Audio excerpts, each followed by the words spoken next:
বেশিক্ষণ চালাইতে পারি না, তাহলে 2-3 ঘন্টা চালাইলে শরীর কাল। আর অন্তর্জাল লেগে মনে করেন যে 6 ঘন্টা চালাইতে খুব কষ্ট হয়ে যায়। দাবদাহে পুড়ছে দেশ, আরো 72 ঘন্টার হিট অ্যালার্ট জারি। বৈশ্বিক উষ্ণতার প্রভাব দেখছেন বিশেষজ্ঞরা। কেন্দ্রের নির্দেশনা উপেক্ষা করেই উপজেলা নির্বাচনের প্রার্থী মন্ত্রী এমপির স্বজনেরা। ভোটে আছেন বিএনপিরও অনেক নেতা। সাবেক আইজিপি বেনজির ও তার পরিবারে বিপুল সম্পদ, অবশেষে ঘুম ভাঙল দুদকের। অবৈধ সম্পদের অনুসন্ধান শুরু, হাইকোর্টেরও রিট।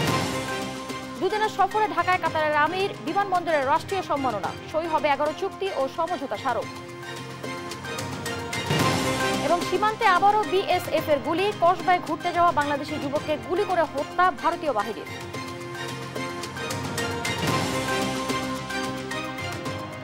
সংবাদ রাতে দেখছিলেন AKSTM টিভার সংবাদ শিরোনাম, সঙ্গে আছে আমি করবি তৃষা।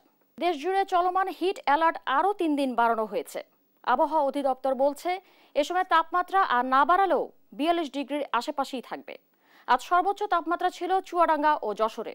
জলবায়ু বিশেষজ্ঞরা বলছেন বৈশ্বিক উষ্ণতার কারণে দীর্ঘমেয়াদী ঝুঁকির মধ্যে পড়তে হচ্ছে বাংলাদেশকে। সংকট মোকাবেলায় স্বল্প ও দীর্ঘমেয়াদী পরিকল্পনা নেওয়ার পরামর্শ তাদের। জেলা প্রতিনিধি ও সহকর্মী হাসান মাহমুদকে সাথে নিয়ে আরো জানাচ্ছেন জুবাইর রাজিন। কোনোভাবেই কমছে না গরমের তীব্রতা। প্রচণ্ড তাপে বিপর্যস্ত জনজীবন। কেউ বিশ্রাম নিচ্ছেন গাছের ছায়ায়, কেউ তৃষ্ণা মেটাতে ভিড় করছেন রাস্তার পাশের শরবতের দোকানে। গরমের তীব্রতায় শরীরে পানি ঢেলে ঠান্ডা করার চেষ্টায়ও কেউ কেউ। গেল কয়েকদিন ধরেই তীব্র তাপদাহে পুড়ছে খুলনা বিভাগ।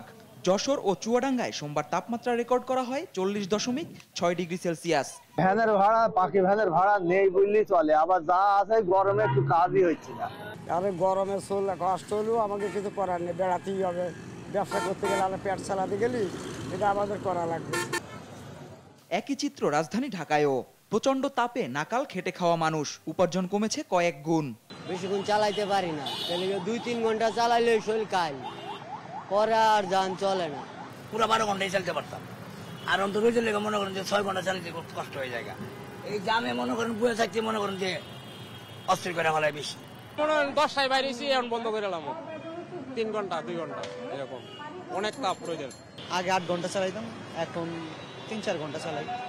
সারা দেশে চলমান হিট অ্যালার্ট আরো 3 দিন বৃদ্ধি করেছে আবহাওয়া অধিদপ্তর। গত বছর যদিও আমরা একটা দীর্ঘ সময় হিটওয়েভ ছিল, তবে ওই ধরনের সমস্যা হয়নি। তবে এবছরে আবার কিছুটা পরিবর্তিত হয়েছে। যেমন গত বছরের মতো আপনার দিনের তাপমাত্রা কিছুটা কম আছে, কিন্তু এবছরে যেটা হচ্ছে রাতের তাপমাত্রা বেশি। এর মেইন কারণ হচ্ছে বাতাসে পর্যাপ্ত জলীয় বাষ্প রয়েছে, এবং জলীয় বাষ্প থাকার কারণে মানুষের ভিতরে যে অস্বস্তি বোধ এটা অনেকটা বেড়ে গেছে। অপরিকল্পিত নগরায়ন, গণহারে গাছ নিধন সহ বৈশ্বিক জলবায়ু পরিবর্তনের কারণে দীর্ঘমেয়াদী ঝুঁকিতে পড়েছে দেশ। এ অবস্থায় দ্রুত পদক্ষেপ না নিলে আগামীতে সংকট আরও বাড়তে পারে বলে মনে করছেন বিশেষজ্ঞরা। এখন সাময়িকভাবে স্বাস্থ্য বিশেষজ্ঞদের সাথে কথা বলে কিভাবে জনস্বাস্থ্যের আপাতত ক্ষতি কম করে এই সিজনটাকে আমরা অতিক্রম করতে পারি, এবং সেইটিকে কভার করার জন্য কি পরিমাণ গাছ, জলাধার এবং অন্যান্য কুলিং ফ্যাক্টর আমাদেরকে ইন্ট্রোডিউস করতে হবে, এই পরিকল্পনা করে আমাদের কাজ করতে হবে। এই চরম ভাবাপন্ন পরিবেশের জন্য যে স্বাস্থ্যের সমস্যা হবে তাকে মোকাবেলার জন্য তো দীর্ঘমেয়াদী পরিকল্পনাও গ্রহণ করতে হবে। অব্যাহত তাপ বৃদ্ধির কারণে ক্ষতিকর ভাইরাস ও ব্যাকটেরিয়া সক্রিয় হতে পারে বলেও আশঙ্কা বিশেষজ্ঞদের। জুবাইর রাজিন, দেশ টিভি, ঢাকা। দলের হাইকমান্ডের নির্দেশ অমান্য করেই নির্বাচন থেকে গেলেন আওয়ামী লীগের মন্ত্রী এমপিদের আত্মীয় স্বজনরা। এতে উপজেলা নির্বাচনের প্রথম ধাপে মন্ত্রী এমপির স্বজনদের প্রভাব থাকবে অনেকটাই স্পষ্ট। দলের সিদ্ধান্ত অমান্য করা দুঃখজনক উল্লেখ করে কেন্দ্রীয় নেতারা বলছেন 30 এপ্রিলের কার্যনির্বাহী কমিটির বৈঠকে আসতে পারে শাস্তির সিদ্ধান্ত। তৌফিক মাহমুদ মুন্নার রিপোর্ট। 4 ধাপের উপজেলা নির্বাচনের প্রথম ধাপের নির্বাচন হবে আগামী 8 মে। 150 উপজেলার এই নির্বাচনে মনোনয়ন প্রত্যাহারের শেষ দিন ছিল সোমবার। অন্যান্যবার দলীয় প্রতীক দিলেও অংশগ্রহণমূলক নির্বাচনের জন্য দলীয় প্রতীক দিচ্ছে না ক্ষমতাসীন আওয়ামী লীগ। দলীয় প্রতীকবিহীন হয় শুরু থেকে প্রভাব বিস্তার শুরু করেছেন মন্ত্রী এমপি সহ আওয়ামী লীগের অনেক কেন্দ্রীয় নেতার আত্মীয় স্বজনেরা। মনোনয়ন জমা থেকে শুরু করে নির্বাচনী প্রচারণায় একের পর এক বিতর্কিত কর্মকাণ্ডে ক্ষুব্ধ হন দলীয় হাইকমান্ড। নির্দেশ দেন মন্ত্রী এমপিদের আত্মীয় স্বজনদের নির্বাচন থেকে সরে দাঁড়াতে। কিন্তু বাস্তব চিত্র ভিন্ন। দলীয় নির্দেশনা অমান্য করেই নির্বাচনে প্রতিদ্বন্দ্বিতা করছেন প্রায় সবাই। এরই মধ্যে নোয়াখালী 6 আসনে এমপি মোহাম্মদ আলীর পুত্র আশিক আলী অমি বিনা প্রতিদ্বন্দ্বিতায় চেয়ারম্যান হয়েছেন। দলের হাইকমান্ডের নির্দেশ অমান্যকে দুঃখজনক বলছেন কেন্দ্রীয় নেতারা। জানান, ওয়ার্কিং কমিটির সভায় আসছে কঠোর সিদ্ধান্ত। যদি না মানে আমি শুধু এইটুকু বলবো যে এটা দুঃখজনক। আজকে যদি প্রত্যাহার না করে তাহলে আমি শুধু এইটুকু বলবো যে এটা দুঃখজনক। এটা মাননীয় সংসদ সদস্য, মন্ত্রী, ইভেন কি আমি এস.এম. কামাল আওয়ামী লীগের সাংগঠনিক সম্পাদক, আমার কাছ থেকেও এটা প্রত্যাশা হওয়া উচিত না। মাননীয় নেত্রী এই দেশের জন্য যা করেন, দলের জন্য যা করেন, একমাত্র শেখ হাসিনার দলকে নিয়ে ভাবেন, দেশকে নিয়ে ভাবেন। 30 তারিখে সেন্ট্রাল কমিটির মিটিং আছে। সেই মিটিংয়ে আমাদের প্রিয় নেত্রী বঙ্গবন্ধু তানা জননেত্রী শেখ হাসিনার সভাপতিত্বে কার্যনির্বাহী কমিটির মিটিং হবে। সেই মিটিং আলোচনা করে যে সিদ্ধান্ত হবে সেইটাই আমরা বাস্তবায়ন করার চেষ্টা করব। অমান্যকারী তালিকা তৈরি করে দলীয় প্রতিনিধিদের কাছে জমা দিবেন দায়িত্বপ্রাপ্ত সাংগঠনিক সম্পাদকেরা। তৌফিক মাহমুদ মুন্না, দেশ টিভি, ঢাকা। এদিকে উপজেলা নির্বাচনে অংশ না নেওয়ার দলীয় সিদ্ধান্তের পরও ভোটে লড়তে মাঠে আছেন বিএনপি ও সহযোগী সংগঠনের অন্তত অর্ধশত নেতা। দলীয় সিদ্ধান্তের বাইরে গেলে তার বিরুদ্ধে ব্যবস্থা নেওয়ার হুঁশিয়ারি দিয়েছেন কেন্দ্রীয় নেতাদের। তবে পদধারী কেউ নির্বাচনে অংশ নিচ্ছে না বলে দাবি বিএনপি চেয়ারপারসনের উপদেষ্টা জয়নুল আবেদিন ফারুকের। সাইফুল রিপনের রিপোর্ট। 8 মে থেকে শুরু হতে যাওয়া প্রথম ধাপের উপজেলা নির্বাচনে বিএনপির সাবেক ও বর্তমান পদে থাকা প্রায় অর্ধশত স্থানীয় নেতা মনোনয়নপত্র সংগ্রহ করেন। দলীয় সিদ্ধান্তে অনেকে তাদের মনোনয়নপত্র প্রত্যাহারও করেছেন। তবে মনোনয়নপত্র সংগ্রহ করা স্থানীয় নেতাদের 30 জনের বেশি এখনো নির্বাচনে অংশ নিতে নিজেদের সিদ্ধান্তে অনড়। এ বিষয়ে ক্যামেরার সামনে কথা বলতে রাজি হননি নির্বাচনে আগ্রহী নেতাদের কেউ। বিএনপির কেন্দ্রীয় নেতারা বলছেন, কেউ হাইকমান্ডের সিদ্ধান্তের বাইরে গেলে তার বিরুদ্ধে গঠনতন্ত্র অনুযায়ী নেওয়া হবে ব্যবস্থা। এই শীর্ষ নেতৃত্ব সারা দেশে এবং ইউনিয়ন, থানা, জেলা লেভেলের নেতৃবৃন্দের সঙ্গে কথা বলেছে। সবাই একই সুরে বলেছে এই সরকারের অধীনে কোনো নির্বাচন নয়। দলে যারা আছে তার মধ্যে যদি কেউ আমাদের দলের নির্দেশনা অমান্য করে তাদের বিরুদ্ধে সাংগঠনিক ব্যবস্থা এবং একেবারে সাধারণ সদস্যের পদ থেকে তাদের সমস্ত পদ থেকে দল থেকে অব্যাহতি দেওয়া হবে এবং সাংগঠনিক ব্যবস্থা গ্রহণ করা হবে। আর নির্বাচনে আগ্রহীদের অনেকে বিএনপির রাজনীতির সাথে জড়িত নয় দাবি করেন দলের চেয়ারপারসনের উপদেষ্টা জয়নুল আবেদিন ফারুক। মিডিয়ার তৈরি, এটা কিছু পত্রিকার তৈরি। বাংলাদেশে এমন কোনো নেতা নাই যার পদবি অনেক বড় তারা নির্বাচন অংশগ্রহণ করেছে। তৃণমূল পর্যায়ে যার পদবি নাই সে কোনো তারিখ বহিষ্কার করার দরকার নেই, যেহেতু তার পদ নাই, পদবি নেই।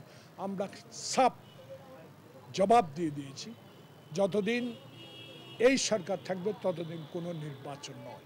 উপজেলা নির্বাচনে সোমবার ছিল প্রার্থিতা প্রত্যাহারের শেষ দিন, আর মঙ্গলবার হবে প্রতীক বরাদ্দ। সাইফুল রিপন, দেশ টিভি, ঢাকা। পুলিশের সাবেক আইজি বেনজির আহমেদ আর তার পরিবারের সদস্যদের বিরুদ্ধে অবৈধ সম্পদ অর্জনের অভিযোগ তদন্ত করবে দুদক। এ বিষয়ে তদন্ত কমিটি গঠন করা হয়েছে। দুদক কার্যালয়ের সংবাদ সম্মেলনে এই কথা জানান সংস্থার সচিব।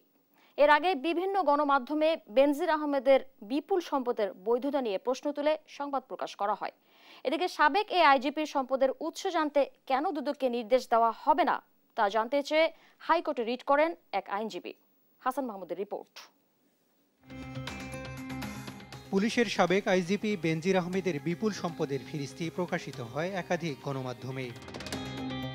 এর মধ্যে গোপালগঞ্জের শাহপুর ইউনিয়নের বৈরাগীটোলায় 400 বিঘা জমিতে গড়ে তোলা বিলাসবহুল সাভানা ইকো রিসোর্ট, গুলশান ও মগবাজারের একাধিক ফ্ল্যাট, পূর্বাচলে বিলাসবহুল ডুপ্লেক্স বাড়ির কথা উঠে আসে গণমাধ্যমে।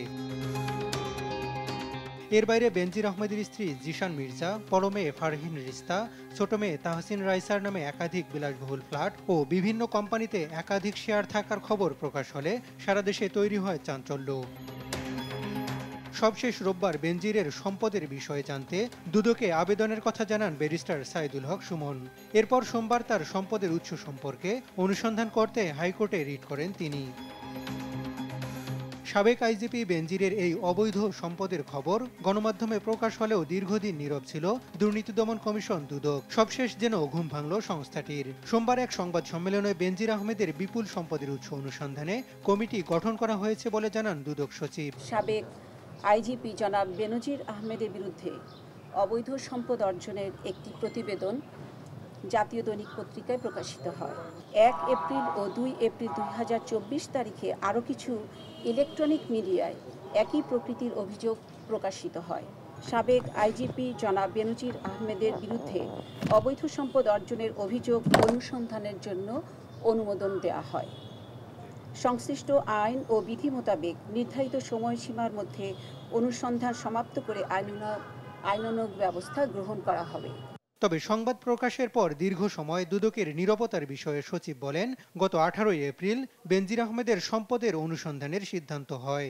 আমাদের 18 তারিখেই সিদ্ধান্ত হয়েছে, কিন্তু আমাদের কিছু আপনারা জানেন মিনিটস তৈরি করতে হয়, কমিটি গঠনের একটা অফিস আদেশ করতে হয়, এই কাজগুলি করতে একটু সময় লাগে। এদিকে বেনজির আহমেদ ও তার পরিবারের বিপুল সম্পদের উৎস নিয়ে সংবাদ প্রকাশ করায় দেশ টিভির বিরুদ্ধে আইনি নোটিশ পাঠিয়েছেন সাবেক আইজিপির আইনজীবী।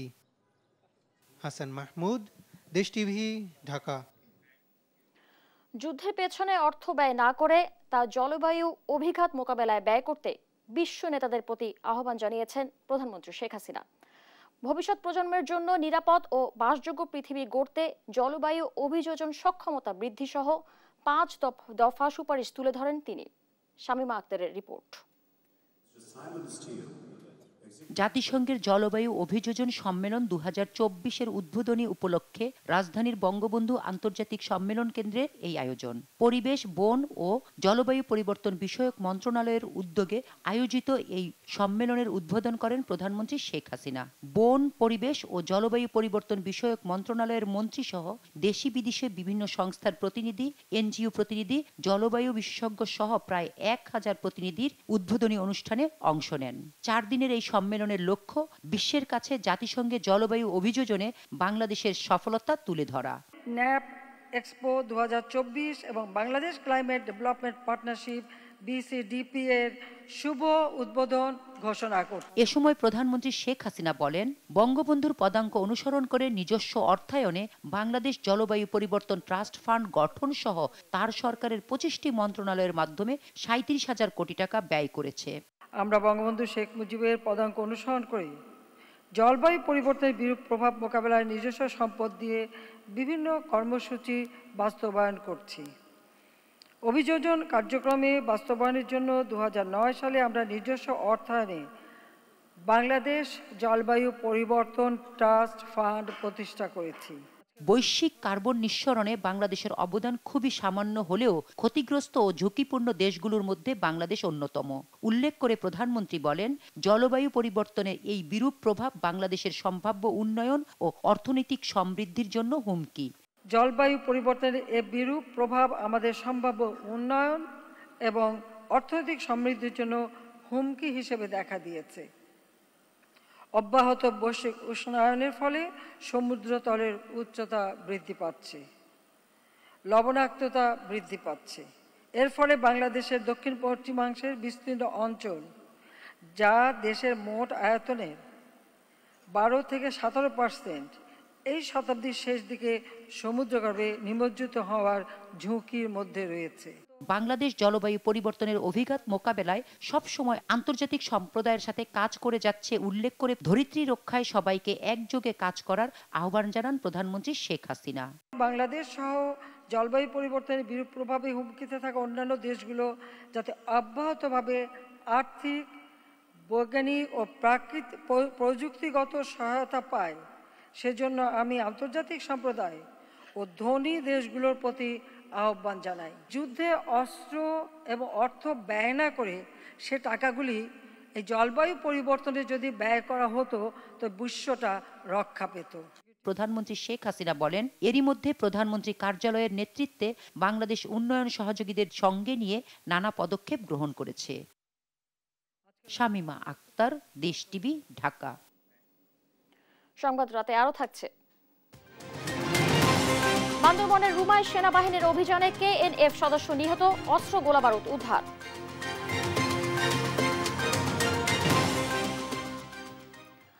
দুদিনের সফরে বিকেলে ঢাকা পৌঁছেছেন কাতারের আমির Sheikh Tamim bin Hamad Al Thani. Hazrat Shahjalal আন্তর্জাতিক বিমানবন্দরে তাকে স্বাগত জানান রাষ্ট্রপতি মোহাম্মদ শাহাবুদ্দিন। কাতারের আমির সহ উচ্চ পর্যায়ের প্রতিনিধি দলের এ সফরে 11 চুক্তি ও সমঝোতা স্মারক সই হওয়ার কথা রয়েছে। আজিজুর রহমান কিরণের রিপোর্ট।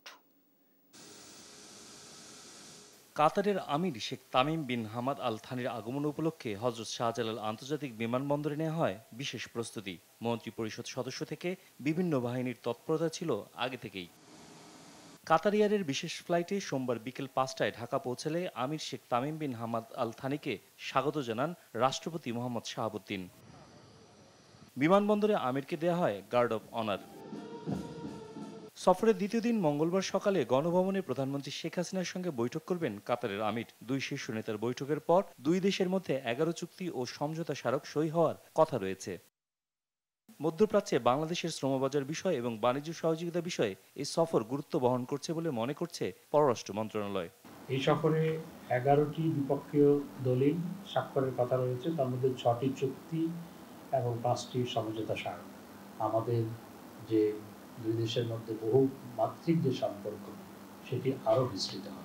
মঙ্গলবার বিকেলে কাতারের আমিরের নামে মিরপুরের কালশি এলাকার বালুর মাঠে নির্মিতব্য পার্ক ও মিরপুর ইসিবি চত্বর থেকে কালশি উড়াল সড়ক পর্যন্ত সড়কের নামকরণের ফলক উদ্বোধন করবেন সফররত আমির। আজিজুর রহমান কিরণ, দেশ টিভি, ঢাকা। দেখছেন সংবাদ রাত। আবারও সীমান্ত হত্যা। এবার ব্রাহ্মণবাড়িয়ার কসবায় ভারতীয় সীমান্তরক্ষী বাহিনী বিএসএফ এর গুলিতে এক বাংলাদেশি যুবক নিহত হয়েছেন। ওই যুবক তার বন্ধুদের নিয়ে সীমান্তবর্তী এলাকায় ঘুরতে গিয়েছিলেন। এ নিয়ে বিজিবি বিএসএফ কোম্পানি পর্যায়ে বৈঠকে শুধু দুঃখ প্রকাশ করে দায় সারার চেষ্টা করে ভারতীয় বাহিনী। ব্রাহ্মণবাড়িয়া থেকে সহকর্মী মেহেদী নূর পরশের পাঠানো তথ্যচিত্রে টুম্পা আফরোজের রিপোর্ট। ব্রাহ্মণবাড়িয়ার কসবা উপজেলার কাইয়ুমপুর ইউনিয়নের যুবক হাসান মিয়া সোমবার সকালে বন্ধুদের নিয়ে উপজেলার বাইক ইউনিয়নের পুটিয়া সীমান্তের 0 পয়েন্টে ঘুরতে যান। বিএসএফ তাদের দেখতে পেয়ে গুলি ছোড়ে, এতে গুলিবিদ্ধ হন হাসান। পরে তাকে স্থানীয়রা উদ্ধার করে উপজেলা স্বাস্থ্য কমপ্লেক্সে নিলে চিকিৎসক তাকে মৃত ঘোষণা করেন।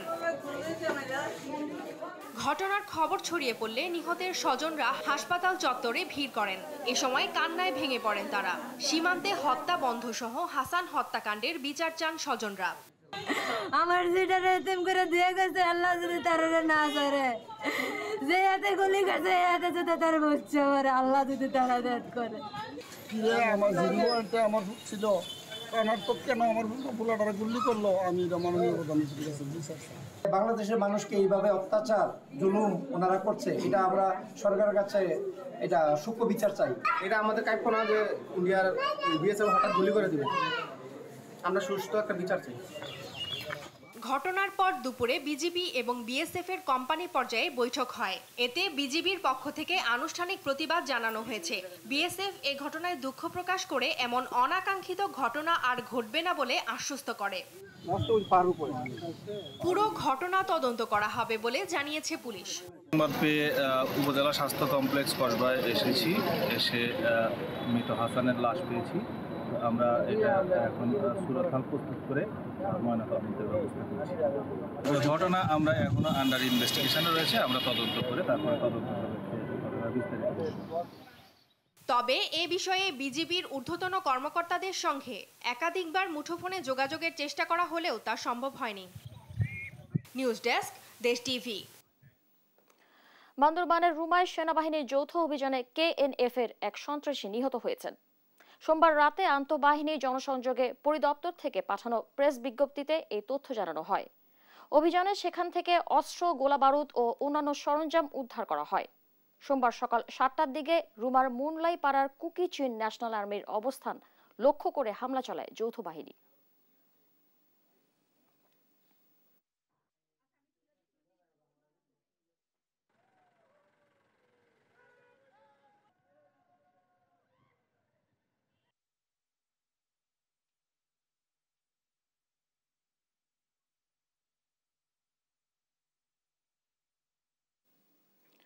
সংবাদ রাতে আরো থাকছে। ইউটিউব দেখে ব্যাংক ডাকাতির পরিকল্পনা, হত্যা করে এটিএম বুথে নিরাপত্তা রক্ষীকে। গুলশানের ঘটনায় ডিবির জালে অভিযুক্ত।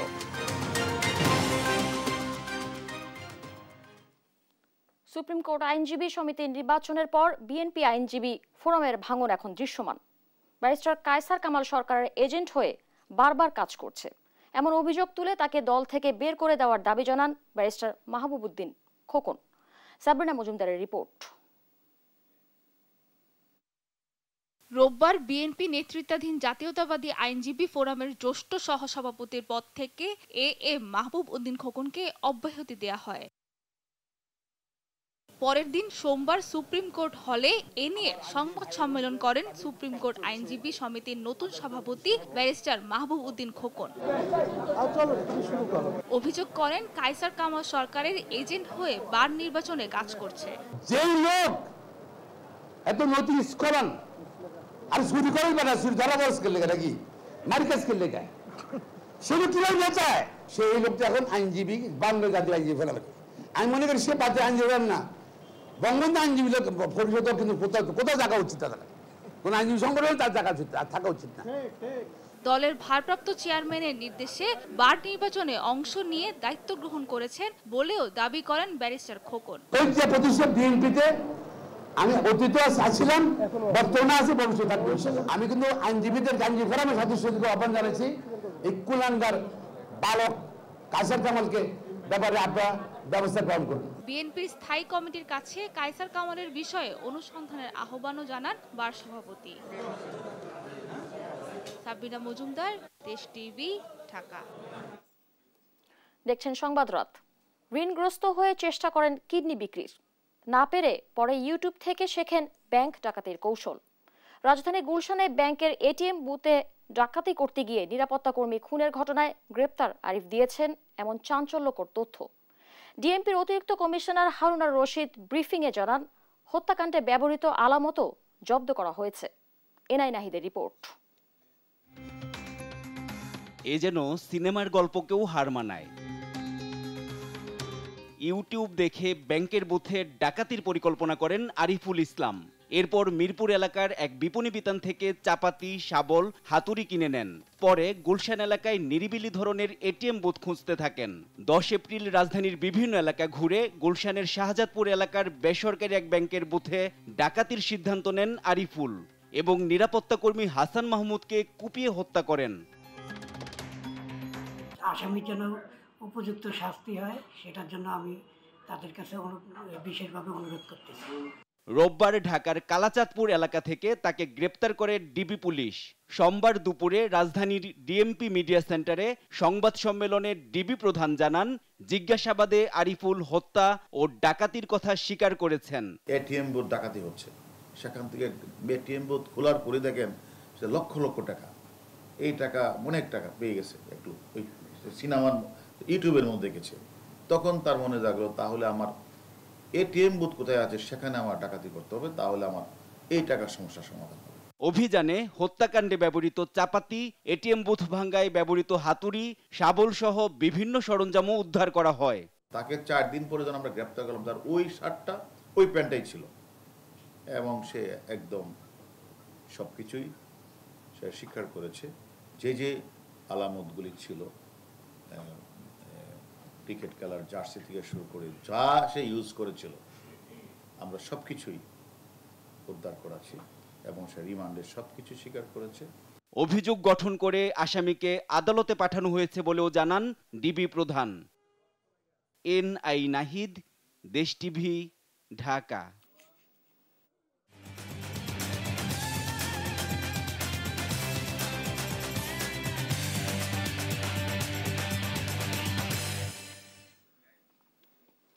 দর্শক, এখন আমরা চলে যাচ্ছি ওয়াশিংটন ডিসিতে ভয়েস অব আমেরিকার স্টুডিওতে।